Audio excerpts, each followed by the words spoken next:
Hi, in this video I'm going to show you how to combine cells in multiple rows into one. So for example, how to turn something like this and basically turn it into something like this where you have it all into one row and it's separated either by spaces or by commas or anything else. And I'm going to show you three ways we can do it, or three ways that this can be done. Let's go ahead with the first one.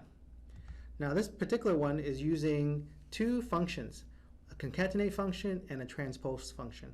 So what we're going to do is we just select any cell here. I'm going to type equal and I'm going to type concatenate. I'm going to press tab to complete that. And what the concatenate function does is it combines text together. So you have these text 1 here, comma, text 2, text 3, etc. But within this concatenate function, I'm going to use the transpose function. I'm going to go ahead and tab to complete that.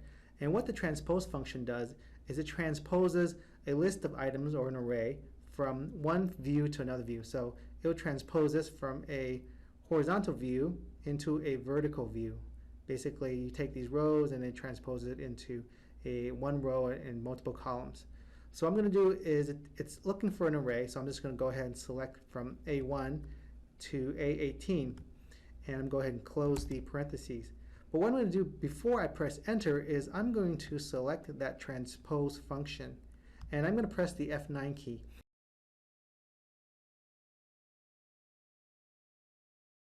But unfortunately, I can't use the F9 key here because it's going to mess up with my recording software. So I'm going to use the function here, which is calculate now, which is equivalent to the F9 key. When I click on that or press the F9 key, what it's going to do is it's going to execute that transpose command. And you can see that it's kind of gone off here, so I'm going to go ahead and increase the size of the formula bar window here. And what I need to do is I need to remove that curly bracket. So basically what it's done is it's executed the transpose command and it's brought back the results, item 1, item 2, and I need to go ahead and remove those curly brackets because it's basically looking at it as an array. So I'm going to go ahead and remove those. I've removed those curly brackets. I'm going to go ahead and just put a parentheses there and press enter. You notice now that it's combined everything together. But what if I wanted to have like a space or a comma? What I need to do is incorporate a change in there now. I'm going to go ahead and Control Z to undo it. Concatenate, I'm going to press tab to complete that. And transpose, press tab to complete that. Select the array here. And then before I do anything else, I'm going to put an and sign. I'll press and let's say I want commas. I'm going to go ahead and put commas, but I'm going to put commas inserted within quotation marks. So I'm going to put a quotation mark, comma, quotation mark, and then closing parentheses. I'm going to go ahead and select the transpose here, press F9 or click on the calculate now command in the formulas tab, and it's going to go ahead and insert those commas. See, it's inserted it in there. So I'm going to go ahead and take out the curly brackets here, remove the curly brackets here. Since this is the last item, I don't need that comma there since it's the last item. I'm going to go ahead and delete that comma too. And go ahead and press shift parentheses, press enter.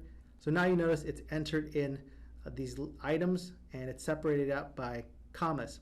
So what I can do is, you can see that's a formula here. I can just go ahead and Control C to copy, and then I can go into the home tab and click paste special, or I can just click on, I can just right click it and choose paste special and just paste the values there.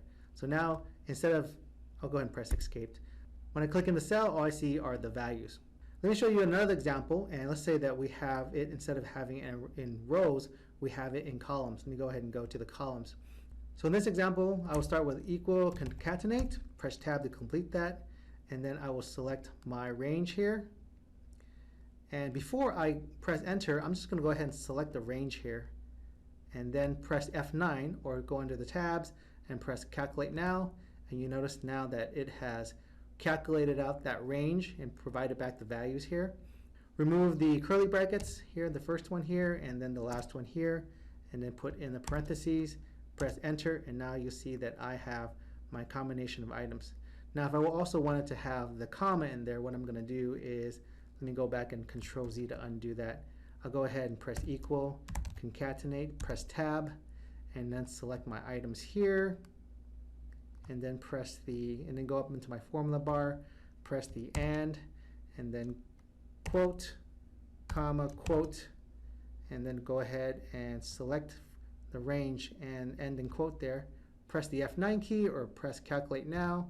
You'll see that now it's putting the commas there. I can go ahead and remove the curly brackets, remove the first one here, remove the last one there, and also remove that last comma there. I probably don't need that. Whoops. Get the 18 back and just remove the comma and enter the closing parentheses, press enter. You'll notice that I have my list of items and they're separated by commas. I can do a Control C here and then Control V, paste special, or just select that paste special here. It just pasted the values there. And this is useful if you have something like this list of items and you want to put the list of items into another application that accepts comma separated values. Now, what if our values change? What if we had values here that we kind of edit every once in a while? This really wouldn't work out too well because you're basically copying and pasting the values. So what we can do is I'll show you in my third example how we can address that. Let's go into the concatenate tab here. Here I have my list of items. What I can do is I can use just the concatenate function. The first cell, I'm just going to put equal and reference this cell here. On the next cell is when I would use the concatenate function with the comma. So I'm going to type equal, concatenate, press tab to complete that, select this item, and then comma, and then enter in a comma, so that has to be in quotes.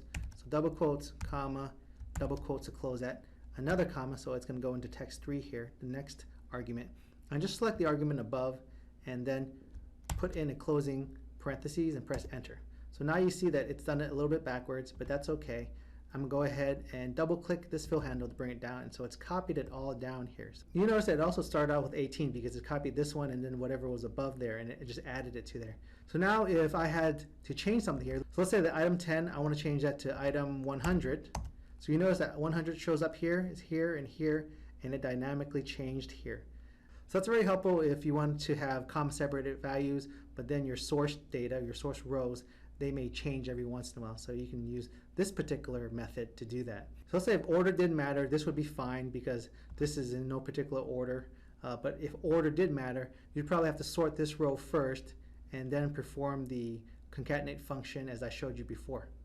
So I hope that helps. Thanks for watching.